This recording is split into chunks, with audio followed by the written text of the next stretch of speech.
Welcome you all into your own YouTube channel of Skill Rachna Institute Technology for the unlimited conceptual and practical knowledge about the construction industry. So this video will be the second part of our series Staircase System.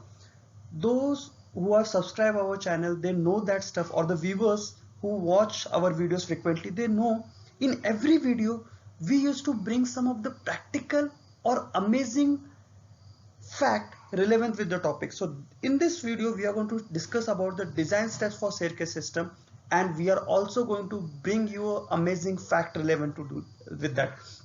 Before starting with the video, I'm having a single request. Those who have not seen our first part of the video, they just can click the right side corner of the part and watch the first part of the series and again come to this video so that all your concepts will be crystal clear. So let me start with the video. Many of you have already seen this video. This video was very viral in all the social media. But how exactly this staircase has been designed? But before going for that, let me show you the video. Here we are in the Assyrian stairwell. Located in Building 7, one of the first structures put up when RIT made the move from downtown Rochester to suburban Henrietta. The stairwell, designed by Filipino architect Rafael Nelson of Aganga, was built in 1968 and has been wowing RIT students ever since. Yes, whatever you have seen right now in the video, it is definitely have blown your mind. So we are going to discuss this fact, how exactly the staircase has been designed in this video. But before that, let us continue with our design. So before going for a design staircase step by step, we are going to discuss the basic stuff. So all your concepts will be very clear. Those who have seen our first part of the series of this video, they know that calculation or assumption of a value of the riser or a trade by the given data is very simple.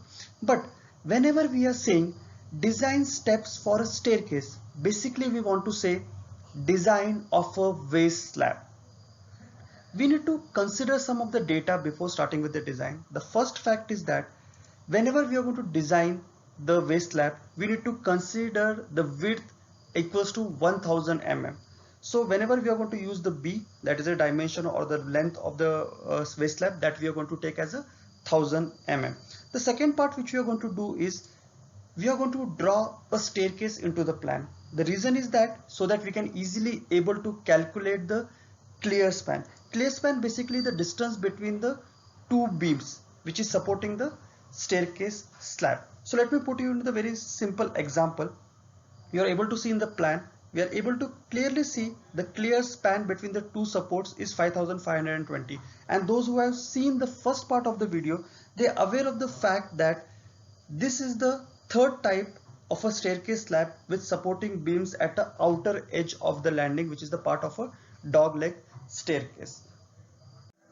So let's start with the design of a staircase slab. So first step which we are going to do is calculation of a minimum depth. Minimum depth, that is a DO we are talking about. So the formula is DO equals to LO upon 25. LO is the clear cover which we already calculated, and 25 the value because we are going to design as a one-way slab. So that is the span to depth ratio, right? If you want to know or you want to have a video on the slab, let us know on the comment. So we need to remember very important point whenever we are calculating the DO, that it should not be less than 100 mm. That means if you're getting a value of DO equals to 95 mm, you just need to make as a 100 mm. You can't take 100 less than 100 mm as a DO from the IS standard or any other standards of the world. Once you have calculated DO, we need to calculate the DE. D will be DO which we already seen minus clear cover. In case of slab, we are going to have a clear cover of 15 mm minus half of the bar of the diameter. So in our case, I am considering as a 12 mm dia of the bar. Move to the next step, that is calculation of a effective length, that is LE. So we are having a two case, that is A and B. Whatever the least value is going to that, I am going to consider that as my effective span. The first part is center to center distance between the support. So we have already seen to calculate the clear span. So now when I need to calculate the center to center distance between the support, so I am considering there are two beams at an outer edge of 230 mm. So I just need to make as a center to center distance. So 5520 plus half of the 230 from one side, half of the 230 from another side, that will be equals to 5750.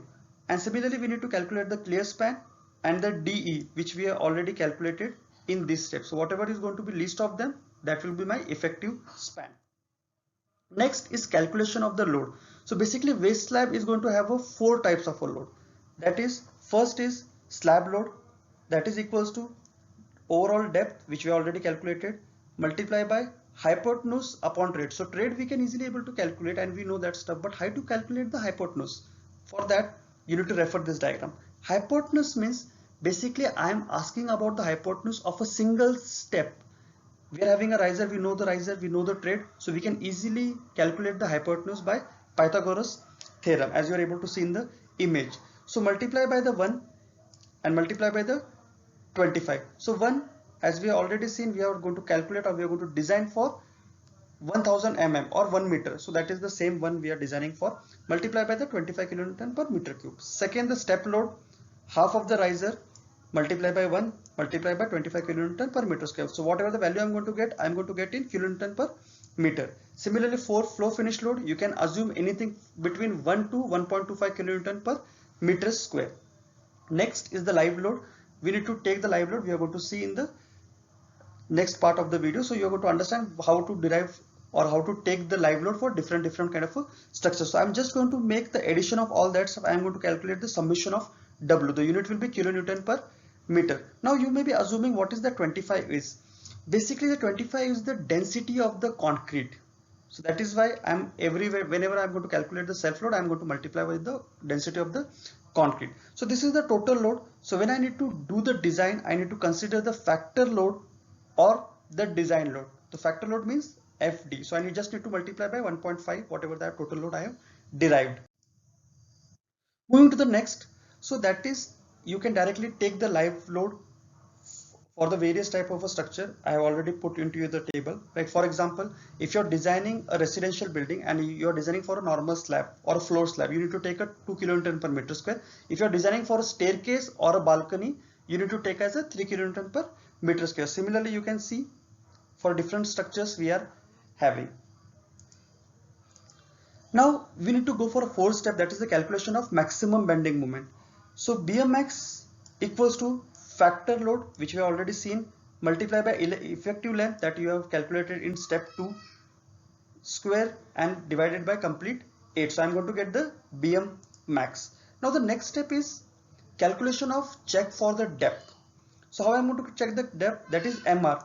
So my MR value is equals to the BM max. Whatever the BM max value I got, that is equals to the MR, that is moment of resistance, equals to 0.134 FCK B into D square. So we know the value of 0.134. Yes, that is a mathematical expression. FCK is the grade of the concrete. So in this case I am considering as a 20 Newton per mm square. You can consider whatever the value. For example, in the site you are taking M25, so you need to consider FCK as a 25. Multiply by B, that is 1000. We already assumed. D is, we need to, all the values are known to me, so I can easily able to calculate the DE. So that is the DE calculated I am going to get from here. So D calculated need to be less than what is the D assumed. What we have first in the first step we have assumed the DE from the DO we have calculated, so it need to be less than that. If it is less than that, it is safe. Moving to the next step, that is calculation of area of a main steel bar. So the formula which we are going to use is AST equals to MR, that is moment of resistance, we have calculated in step 5, divided by 0.81 DE into 0.87 F5. So DE, that will be the assumed. Here you can commit a mistake that we need to always take a value of a DE assumed which we done into the first step, not the DE calculated, because you need to remember one important point. DE is only for the intention of checking whether the depth which we consider is safe or not. For doing the checking purpose only we are calculated the DE. We are going to take the DE assume that we have done in the first step. So I'm going to take that same DE, multiply by 0.87. Fi is the grade of the steel. So here I am considering as a Fe 500. Similarly, I can calculate the spacing between the steel bar. So formula is area of a 1 bar multiplied by 1000 divided by AST. AST I am already calculated. Now area for one bar, the formula is pi d square upon 4. D is the dia of the bar. So for example, I am going to consider for 12 mm bar. So the area will be 113 mm square. So easily I am able to calculate the spacing, but that spacing you need to do the verification. How you are going to do the check for the spacing? There is a formula for, as per the IS code. Maximum spacing should be least of the following. So we are having a two categories, 1 and 2. So you need to check which is the least one. For example, I am going to consider the D effective is 200. So 3 multiplied by 200 equals to 600 mm, and the second criteria is 300 mm. So I am going to take the least one, that is 300 mm. Move to the next step, that is calculate the area of the distribution steel bar. So the formula for distribution steel bar equals to 0.12 percentage multiplied by the cross sectional area. So 0.12 percentage means 0.12 divided by 100.